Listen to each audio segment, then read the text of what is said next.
வணக்கம் நண்பர்களே, நான் உங்கள் பெரியசாமி ஜோதிடர். நம்ம தொடர்ந்து அற்புதமான பதிவுகள்லாம் பார்த்துட்டு வந்துட்டுருக்கோம்.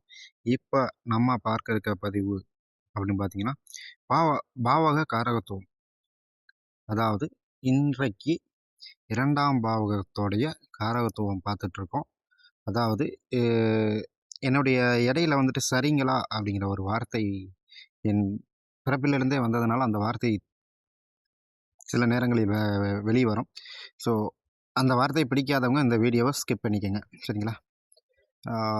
அதாவது 2ஆம் பாவகம் அப்படின்னா எதனை குறிக்கும்? என்ன மாரி காரகத்துவத்தை குறிக்கும் அப்படின்னு கேட்டிங்கன்னா, வாக்குஸ்தானம், முகம், குடும்பம், தனம், கல்வி.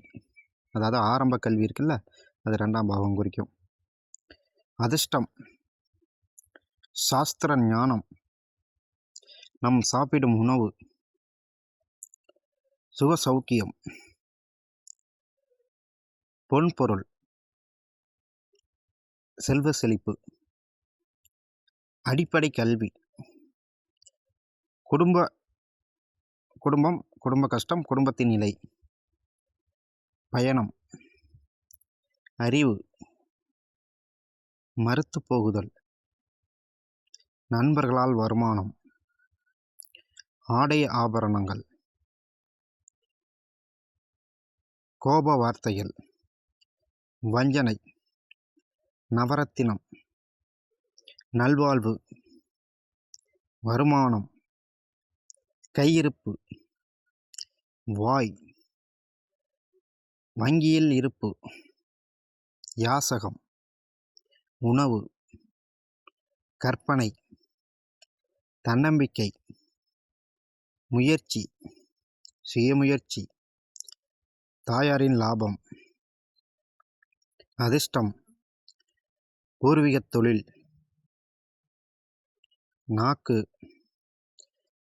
மனைவியின் இல்லை துணைவியின் இல்லை துணையின் ஆயுள் பலம், ஞானம், நகம்,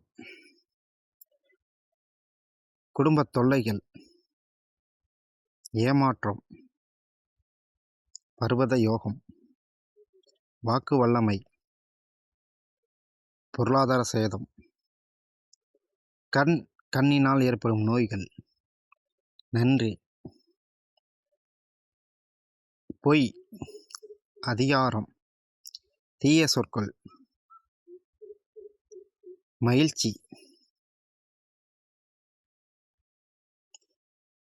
அப்புறம் தாய், தந்தை, சகோதரன், சகோதரி, மாமா, அத்தை, தாத்தா, பாட்டி இவர்களை பற்றி சொல்லக்கூடிய ஒரே இடமாக குடும்பஸ்தானத்தை வச்சு நம்ம மேட்ச் பண்ண முடியும்.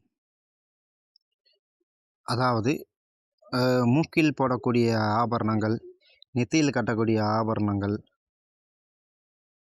இது போன்ற ஆபரணங்கள் குறிக்கும்.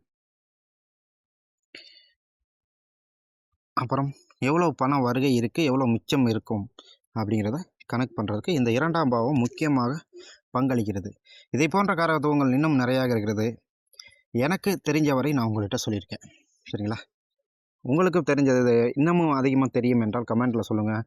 சரிங்களா? நானும் தெரிஞ்சுக்கிறேன். ஓகே, நன்றி நேயர்களே.